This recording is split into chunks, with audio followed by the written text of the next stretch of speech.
Hello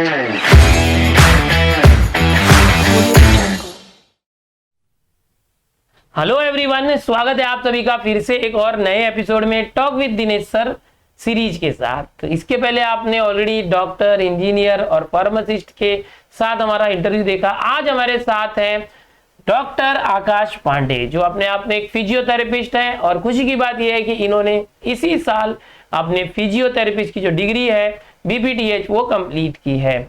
तो आज इनसे हम जानेंगे फिजियोथेरेपिस्ट की लाइफ के बारे में, जर्नी जो एजुकेशन की होती है डिग्री लेते समय, उसके बारे में, एडमिशन लेते समय किस तरह से प्रोसेस होता है और आगे चल के इस डिग्री के बाद क्या क्या स्कोप है। तो सबसे पहले बहुत बहुत स्वागत है डॉक्टर आकाश हमारे स्टूडियो में। ओके, तो हमारे जो स्टूडेंट्स हैं वो अलग अलग फील्ड और करियर को चुनना चाहते हैं, सबका इंटरेस्ट अलग अलग है। तो आज हम फिजियोथेरेपी, ये जो पूरा टॉपिक है, इसके ऊपर बहुत ही बातें करेंगे। उसके पहले थोड़ा आपको बता दूं कि जो आकाश है ये ऑन एवरेज स्टूडेंट्स रहे अपने स्टूडेंट्स लाइफ में, और अभी ये एक डॉक्टर बन चुके हैं, फिजियोथेरेपिस्ट। तो क्या कोई एक एवरेज स्टूडेंट भी एक ऊंचाई पर जा सकता है या एक बड़ी डिग्री ले सकता है? तो उसका एक जीता जागता उदाहरण जो है आकाश है, कि आप एक एवरेज स्टूडेंट होके भी एक ऊंचाई पर जा सकते हैं, एक बड़ी डिग्री ले सकते हैं। तो चलो बात करते हैं आकाश से। आकाश, आपका जो स्कूल लाइफ और कॉलेज लाइफ, उसके बारे में थोड़ा सा बात करेंगे। क्या आप एक बहुत ही बड़े टॉपर थे, 90% के ऊपर ही बच्चों का आता है जैसे वो डॉक्टर के लिए जाते हैं, या किस तरह से आपका माहौल था? सर, मैं एक ऑन एन एवरेज स्टूडेंट था, एंड प्लस में एक बैक बेंचर भी था। और बैक बेंचर जो स्टूडेंट होंगे उनको सुन के थोड़ा सा अच्छा लग रहा होगा। जी बिल्कुल। और सर, मैं कॉलेज में सर नॉर्मली मैं क्लासेस से पढ़ाई करता था और मोस्टली मैं सेल्फ स्टडी करता था। और अगर जब मैं पढ़ता था तो सिर्फ पढ़ता था, और मस्ती भी बहुत करता था, लेकिन जब मैं अगर पढ़ता था तो सिर्फ पढ़ता था। मतलब मिली जुली सरकार थी इनकी, जब पढ़ते थे तो बहुत पढ़ते थे और मस्ती भी करते थे। जी सर। लेकिन तो क्या आप जब स्कूल लाइफ में थे या जब जूनियर कॉलेज में, तभी आपने डिसाइड कर लिया था कि मुझे मेडिकल फील्ड में जाना है, या कब डिसाइड किया था आपने? सर, मेडिकल फील्ड में जाना है वो तो मैंने डिसाइड कर लिया था, लेकिन BPTH करना है वो मैंने डिसाइड नहीं किया था। मुझे एक्चुअली BDS करना था। पर मेरी फैमिली बैकग्राउंड योगा में है, तो मेरे पापा ने मुझे बोला कि हम साथ में मिलके अच्छा सा कर सकते हैं। तो BPT मुझे बहुत अच्छा लगा। फिर मैंने उसके बारे में बहुत रिसर्च किया, और फिर मुझे पता चला कि daily to daily basis life में फिजियोथेरेपी का एक बहुत ज़्यादा वैल्यू है। ओके। तो मैंने BPT सिलेक्ट किया। ओके, तो अभी हमारे बहुत सारे बच्चे जो 11-12 साइंस में है या पास आउट हो चुके हैं 12 की, वो फिजियोथेरेपी के अंदर एडमिशन लेना चाहते हैं। तो जैसे कि अभी सबको पता ही है, इंजीनियरिंग के लिए JEE या MSTCT है, मेडिकल्स में जाने के लिए नीट है जी। तो अभी अगर किसी को एक डॉक्टर बनना है, फिजियोथेरेपिस्ट बनना है, बैचलर ऑफ फिजियोथेरेपी, तो 12th के बाद अभी जो रेगुलर प्रोसेस क्या है? सर, एडमिशन प्रोसेस में आपको 12th क्लियर करना होता है, जिसमें आपका PCB कंपलसरी होता है, और 50% तो आपको चाहिए ही। देन उसके बाद आपको नीट क्लियर करना होता है, उसके बाद आपका सीट कॉलेजेस में अलॉट होता है। ओके। तो अभी जैसे कि आप मुंबई में रहते हैं, हाँ। तो आपने मुंबई या महाराष्ट्र की ही किसी कॉलेज से फिजियोथेरेपी की है, या फिर आपने बाहर से कहीं से की है? सर, मैंने बैंगलोर से किया है। लेकिन आपने तो 11, 12 और स्कूलिंग पूरी मुंबई से की है। जी सर। तो आपको बैंगलोर जाना पड़ा एडमिशन के लिए, ऐसा क्यों हुआ? क्योंकि सर यहाँ के कट ऑफ्स थोड़े हाई थे और फीस भी थोड़ी हाई थी, इसके लिए मैंने बैंगलोर सेलेक्ट किया। तो बच्चों, जब मुंबई है हमारा या महाराष्ट्र है हमारा, तो यहाँ पर कॉलेजेस जो है लिमिटेड है, उसकी वजह से स्टूडेंट्स की नंबर ज़्यादा होने की वजह से कट ऑफ हाई चले जाते हैं। कुछ कॉलेजेस जो गवर्नमेंट है उनकी नॉर्मल फीस तो होती ही है 70-80 हज़ार 1 लाख तक, लेकिन जो प्राइवेट कॉलेजेस में डोनेशंस वगैरह ज़्यादा होते हैं, फीस ज़्यादा होती है, तो बहुत सारे बच्चे जो है एडमिशन नहीं ले पाते। तो ऐसे बच्चे जो माइग्रेट हो जाते हैं, या तो किसी दूसरे स्टेट में, या तो इंडिया के बाहर भी बहुत सारे बच्चे इसी रीजन की वजह से चले जाते हैं, जिन्हें डॉक्टर बनना होता है, मोस्ट ऑफ ऐसे बच्चे। तो आपने बताया कि आप मतलब स्कूलिंग और जूनियर कॉलेज पूरा महाराष्ट्र में होने के बावजूद आपने फिजियोथेरेपी के लिए एडमिशन लिया बैंगलोर में, जो कर्नाटका में है। जी सर। तो आपका जो ये फिजियोथेरेपी का पूरा डिग्री था BPTH, वो कितने साल का है? मतलब सर, वो 4 years 6 month का कोर्स होता है। 4 साल आपका पूरा डिग्री होता है, उसके बाद आपको 6 महीने की इंटर्नशिप कंपलसरी करनी होती है। तो ये इंटर्नशिप कहाँ पे करी जाती है? इंटर्नशिप सर कॉलेज अलॉट करता है, और ड्यू टू कोविड सर हमें कॉलेज ने बोला था कि आप अपने खुद के स्टेट में कर सकते हैं, तो अच्छा। मैंने मुंबई से इंटर्नशिप क्लियर किया अपना। कहाँ से, कौन से हॉस्पिटल से? सर मैंने अपना इंटर्नशिप पीडी हिंदुजा हॉस्पिटल से क्लियर किया है। अच्छा, तो आपका कंप्लीट हो चुका है? जी सर। आप पास आउट हो चुके हैं? पास पूरी तरह आउट हो से? चुका। कौन से ईयर में पास आउट हुए? 2022 में सर। मतलब यही है ये अभी, इसी मतलब आपका पिछला 4-5 साल जो है पूरा आप फिजियोथेरेपी में ही थे। जी सर। तो बहुत सारे जो स्टूडेंट्स हैं वो करंटली जानना चाहते हैं कि सब क्या चल रहा है, कैसे चल रहा है, तो मुझे लगता है ये काफ़ी उनके लिए यूजफुल होगा हमारी जो बातें चल रही है।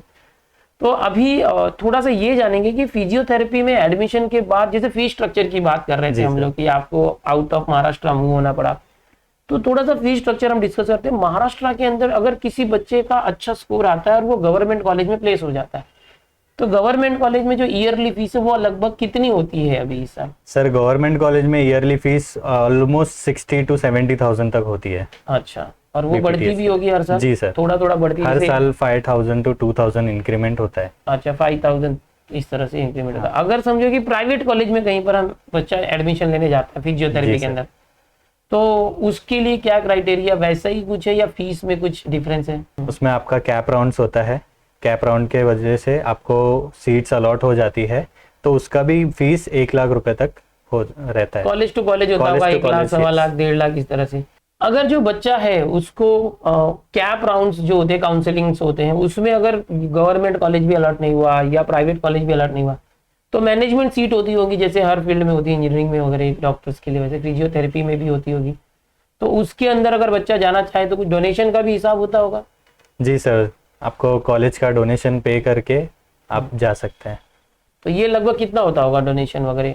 डोनेशन सर 6 से 7 लाख रुपए डोनेशन होता है। मतलब भाई ये कॉलेज टू कॉलेज वेरी होता College होगा। to तो college। अगर बच्चों आपको मार्क्स कम है काउंसलिंग में, अगर कोई अच्छा कॉलेज नहीं मिले, तो भी बहुत सारे बच्चे मैनेजमेंट सीट के डोनेशन के जरिए जाते हैं। आपको यही करना है, पढ़ना है, अच्छे से पढ़ना है, ताकि आपको एक गवर्नमेंट कॉलेज मिल जाए। अगर गवर्नमेंट कॉलेज नहीं भी मिले, प्राइवेट कॉलेज भी मिले, तो डोनेशन ना देना पड़े, काउंसलिंग के जरिए ही अलॉट हो, तो आप कर पाएंगे। और गवर्नमेंट कॉलेजेस की भी फीस जो है 70-80 हज़ार, 90 हज़ार, 1 लाख तक पहुंच रही है धीरे धीरे। और प्राइवेट कॉलेजेस की फीस भी जो 1 लाख से 1.5 लाख तक पर ईयर होती ही है। जी ठीक है, सर। तो ये हो गया फीस स्ट्रक्चर के बारे में। बहुत सारे बच्चों को कंफ्यूजन होता है, वो डिसाइड नहीं कर पाते। अभी ये जो 4 साल आपने किया है पूरा, जो आपकी डिग्री ली है, तो उसमें बहुत सारे सब्जेक्ट्स आते होंगे सेमेस्टर वगैरह जी में सर। और ये सब, तो क्या ये टफ है पढ़ाई या ऑन मॉडरेट है, या बच्चा एवरेज बच्चा कर सकता है इसको? सर ऐसे देखा जाए तो टफ है, अच्छा, लेकिन अगर हम कुछ चीज़ें ध्यान लगा के या मन लगा के करें तो वो कुछ ऐसे देखा जाए तो सर ये थोड़ा सा टफ है, क्योंकि इसमें आपका पूरा muscle to muscle, nerve to nerve आपको पढ़ना पड़ता है। लेकिन अगर ऑन एन एवरेज बच्चा भी है, अगर वो मन लगा के पढ़ रहा है तो वो पढ़ लेगा। Okay okay. तो जैसे कि जो बच्चे डॉक्टर बनना ही चाहते हैं बट एमबीबीएस नहीं बन पा रहे, बीडीएस नहीं बन रहे, तो ये भी एक अच्छी फील्ड कहीं ना कहीं नजर आती है फिजियोथेरेपिस्ट की। तो आकाश, जैसे कि अभी आपका डिग्री तो हो चुका है, अब आपका आगे का क्या प्लान है? क्या आप पीजी वगैरह करने वाले हैं जैसे नॉर्मली सभी लोग करते हैं, या फिर आप प्रैक्टिस के लिए जाने वाले हैं? ये क्या आपका प्लान है?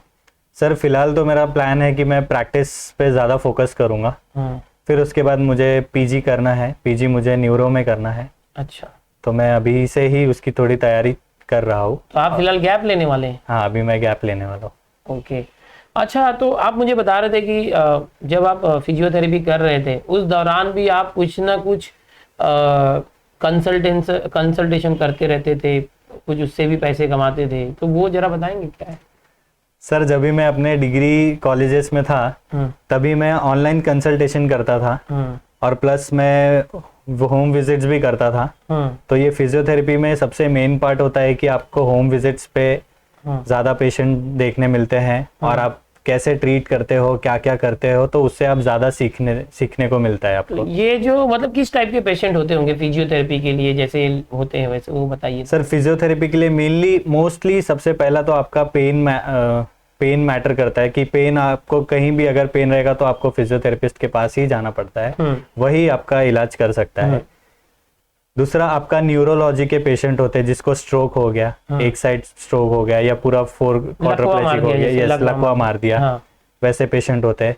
पोस्ट ऑपरेटिव पेशेंट होते हैं, जैसे नी रिप्लेसमेंट की सर्जरी हुई है, जैसे हिप रिप्लेसमेंट की सर्जरी हुई है, तो उसको रिकवरी में कैसे लाना है तो उसको फिजियोथेरेपिस्ट ही करता है। अच्छा, तो ऐसे में जो भी इस तरह के मरीज होते होंगे जिनको एक्सरसाइज की सलाह देते हैं डॉक्टर सर्जरी के बाद, या तो इस तरह से स्ट्रोक वगैरह या कुछ हो गया, तो उसके बाद ये एक बहुत अच्छा मतलब है कि बहुत सारे जो पेशेंट को ठीक करने के लिए फिजियोथेरेपी काम आती है, और ऐसे में फिजियोथेरेपिस्ट का स्कोप बढ़ जाता है, बराबर। तो ये बहुत अच्छी बात है। तो ऐसे में मतलब आप जो बता रहे थे कि आप कॉलेज लाइफ के दौरान भी ऐसे कंसल्टेशन करते थे, उससे काफी अच्छे पैसे भी कमा लेते होंगे आप जी, बराबर। तो ये बहुत अच्छी चीज है। तो क्या इसमें योगा वगैरह आप बोल रहे हैं, तो इनके सिलेबस में योगा है या आप अपने इंटरेस्ट से भी योगा करते थे क्या? नहीं सर, सिलेबस में भी योगा है। अच्छा, फिजियोथेरेपी के सिलेबस में योगा है? सिलेबस में भी योगा है, और मैं खुद के इंटरेस्ट से भी योगा करता था। Okay okay. तो अभी जैसे फिजियोथेरेपी आपने की है, और जब आप होम विजिट करते हैं तो जो ऐसे पेशेंट होंगे जो चल फिर नहीं पा रहे हैं, जिन किसी ना किसी रीजन से ऑपरेशन हुआ या स्ट्रोक हुआ जो भी, तो वो जब घर पे आप जाते हैं तो फिजियोथेरेपी करते हैं, तो उसमें मतलब क्या एफर्ट लगाते हैं, मतलब एक्सरसाइज करवाते हैं उनसे या क्या होता क्या है, मतलब आप होम विजिट में करते हैं क्या एक्चुअली में? सर होम विजिट में मैं पेशेंट का एफर्ट प्लस मेरा एफर्ट दोनों का मिला के मैं पेशेंट को एक्सरसाइज भी करवाता हूँ, स्ट्रोक के पेशेंट को मैं वॉक करवाता हूँ, स्ट्रोक के पेशेंट को मैं हर चीज सिखाता हूँ, जो हमारे एडीएल एक्टिविटीज होती है, ऑल डेली लिविंग एक्टिविटीज होती है, तो वो सब सिखाता हूँ मैं होम विजिट्स में। न्यूरो के पेशेंट के, ऑर्थो के पेशेंट्स को मैं सेम चीज, लेकिन एडीएल एक्टिविटीज, लेकिन नी रिप्लेसमेंट का अगर एक केस लेते हैं तो नी रिप्लेसमेंट से अभी हमें चलना कैसे है विदाउट पेन, तो वो कैसे करना है वो मैं कराता हूँ एक्सरसाइज। किसी को बॉडी में अगर पेन है, किसी जैसे कमर में दर्द है जी, या किसी बॉडी में दर्द हो रहा है किसी हिस्से में, तो उसमें फिजियोथेरेपी मदद करती होगी ऐसे? जी सर, बिल्कुल बहुत मदद करती है। अगर आपका पर्टिकुलर, जैसे एक केस ले लेते हैं हम फ्रोजन शोल्डर का, बहुत से लोगों को फ्रोजन शोल्डर हो जाता है, और डायबिटीज के लोगों को फ्रोजन शोल्डर मतलब फ्रोजन शोल्डर मतलब आपका शोल्डर फ्रीज हो जाएगा, मूव तो नहीं हो पा मूव रहा है, नहीं होता है, प्रॉपर रेंज नहीं मिल पाती है। ओके। तो उसका मसल रिलीज करना, उसका एक्सरसाइज करना with in pain free limit में कैसे करना है, क्या करना है, वो मैं कराता हूँ। ठीक है। तो अभी जैसे हम लोग देखते हैं कुछ स्पोर्ट्स वगैरह होता है, क्रिकेट होता है, या ऐसे में भी जो डॉक्टर्स वहाँ होते हैं फिजियोथेरेपिस्ट होते हैं, अगर किसी को चोट लग गई या कुछ हो गया तो तुरंत फिजियोथेरेपिस्ट आके उनकी एक्सरसाइज वगैरह कराते हैं इस तरह से। अच्छा, आप लोग को जो गवर्नमेंट जॉब्स में भी कुछ स्कोप है, या पर्सनल लेवल पर ही करना, या प्राइवेट हॉस्पिटल, या इसके स्कोप के बारे में बताइए थोड़ा सा फिजियोथेरेपी करने के बाद। सर गवर्नमेंट लेवल में भी आपका बहुत सारा स्कोप्स है। गवर्नमेंट में भी आप मस्कुलोस्केलेटल में जा सकते हैं, जीजीआट्रिक्स ग्रुप में जा सकते हैं, पीडियाट्रिक्स में जा सकते हैं, न्यूरो में जा सकते हैं ना, ऑर्थो में जा सकते हैं। सेम आपका प्राइवेट में भी होता है, लेकिन कैसा रहता है कि प्राइवेट में आप अगर खुद का क्लिनिक खोलते हैं तो आप खुद के क्लिनिक के बेसिस पे अर्न करते हैं। गवर्नमेंट में आप गवर्नमेंट बेसिस पे अर्न करते हैं। तो गवर्नमेंट में जैसे कितने पेशेंट देखा, 10 देखा या 20 देखा, तो वो एक स्टेबल इनकम रहती है। लेकिन आप प्राइवेट विजिट या प्राइवेट कर रहे हैं तो आप 52 लाख रुपीस तक भी अर्न कर सकते हैं। ओके, तो बहुत अच्छी जानकारी आपने दी। थोड़ा सा ये बताइए कि जैसे कि कोई एक स्टूडेंट है फिजियोथेरेपिस्ट बन जाता है, तो वो हमेशा ये सोचता है यार ये करने के बाद मेरे लिए क्या क्या स्कोप होगा। मैं जैसे अभी आपने गवर्नमेंट जॉब्स के बारे में बताया या प्राइवेट, तो आप अपने बारे में थोड़ा सा बताइए स्कोप से रिलेटेड कि आप किस तरह से पैसे अर्न कर पा रहे हैं या कर पाने वाले हैं। सर जो मेरा स्टेबल सोर्स ऑफ इनकम है वो मेरा यूट्यूब है। मेरा यूट्यूब पे चैनल भी है श्री साईं योगा नाम से। मैं यूट्यूब पे योगा भी सिखाता हूँ। प्लस मैं होम विजिट्स लेता हूँ होम केयर फैसिलिटीज में, जैसे ऑनलाइन कंसल्टेशन होता है, और फिर उसके बाद मैं घर घर जाके होम विजिट्स भी करता हूँ। प्लस मैं योगा भी कराता हूँ, और प्लस अभी मैंने सेमिनार्स लेने का भी प्लान किया है, तो अभी मेरे सेमिनार्स भी होने वाले हैं। तो ये एक आपका बहुत अच्छा सोर्स ऑफ इनकम हो जाता है। मतलब आपके ऊपर है कि आप किस तरह से अपने नॉलेज को एक्सप्लोर कर सकते हो। Exactly sir. तो यहाँ पर बच्चों आपको बताना चाहेंगे, देखो कोई भी फील्ड में आप जाते हो, आपकी इच्छा शक्ति के ऊपर होता है कि आप अपने आप को कितना एक्सप्लोर करते हैं। जैसे अभी आकाश जी ने बताया कि ये घर घर जाकर तो करते ही है, बट वो एक लिमिटेड नंबर ही कर सकते हैं। बट ऑनलाइन कंसल्टेशन भी होता है, जूम गूगल मीट के जरिए भी हम लोगों को जो है कंसल्टेशन दे सकते हैं आज के जमाने में, डिजिटल जमाने में। इसके अलावा बता रहे हैं कि यूट्यूब पर चैनल है श्री साई योगा। श्री साई योगा नाम से चैनल है, डिस्क्रिप्शन में हम लिंक दे देंगे, जहां पर ये फ्री में योगा भी सिखाते हैं। तो ये जैसे अभी ये यूट्यूब चैनल भी होते हैं, वहां से भी गूगल एडसेंस के जरिए जो है रिवेन्यू जनरेट होता है, बट बहुत सारे लोग इसको प्रीफर नहीं कर पाते हैं, हायर प्रोफेशनल वाले। ओके, तो इस तरह से बहुत सारे जो सोर्स ऑफ इनकम आगे चल के जनरेट हो सकते हैं। ओके, आप किस लेवल के डॉक्टर बनते हैं उसके ऊपर भी डिपेंड है, और प्राइवेट प्रैक्टिस अगर करते हैं तो भी काफी अच्छी इनकम हो सकती है। तो आकाश जी, आपने बहुत अच्छी अच्छी बातें बताई एज अ फिजियोथेरेपिस्ट बच्चों के लिए। आप आखिर में मैसेज कुछ देना चाहेंगे बच्चों को कि अगर ये बच्चे 11th-12 साइंस के बाद फिजियोथेरेपिस्ट में डिग्री करना चाहते हैं फिजियोथेरेपी के अंदर, तो आपका क्या मैसेज होगा? तो मेरा बच्चों को यही मैसेज होगा कि अपने आप को कभी कम मत समझना। आपको खुद की पोटेंशियलिटी नहीं पता है कि आप क्या क्या अचीव कर सकते हैं। आपका खुद पे ज़्यादा फोकस रहना चाहिए, खुद पे सेल्फ बिलीव रहना चाहिए। आप बाहर का, दूसरों का, किसी का नहीं सुनना। मुझे भी बहुत लोग ने बोला कि तू कुछ नहीं कर पाएगा, लेकिन आज मैं एक डॉक्टर बन के यहाँ पर सर के साथ में बैठा हूँ, और मैं सर का एक्स स्टूडेंट भी हूँ। खुद को कभी कम मत समझना, आप बहुत कुछ कर सकते हैं, और आप जितना क्रिएटिविटी को एक्सपांड करेंगे आप उतना आगे जाएंगे।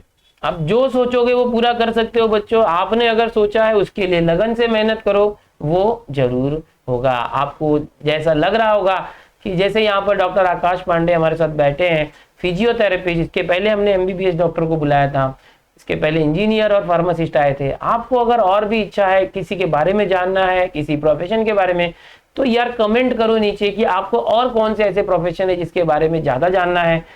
ऐसे स्टूडेंट्स को जो अब प्रोफेशनल बन चुके हैं उन्हें मैं यहाँ बुलाऊंगा, बातें करूंगा, जिससे आपको और भी अधिक जानकारी मिल पाए और आपको अपना करियर चुनने में आसानी रहे। तो बहुत बहुत धन्यवाद डॉक्टर आकाश पांडे, आप यहाँ पर आए, आपसे बातें करके अच्छा लगा। बहुत ही नॉलेजफुल बातें हुई, बहुत ही जानकारी मिली। उम्मीद करूंगा कि हमारे जो ऑडियंस है उनको भी पसंद आया होगा। ओके, सो आपके लाइफ के लिए मेरी और हमारे जो पूरे स्टूडेंट्स हैं, हमारी टीम की तरफ से आपको बहुत बहुत शुभकामनाएं कि आप अपने लाइफ में और ऊंचाई पर जाएं। Thank you so much sir. Welcome.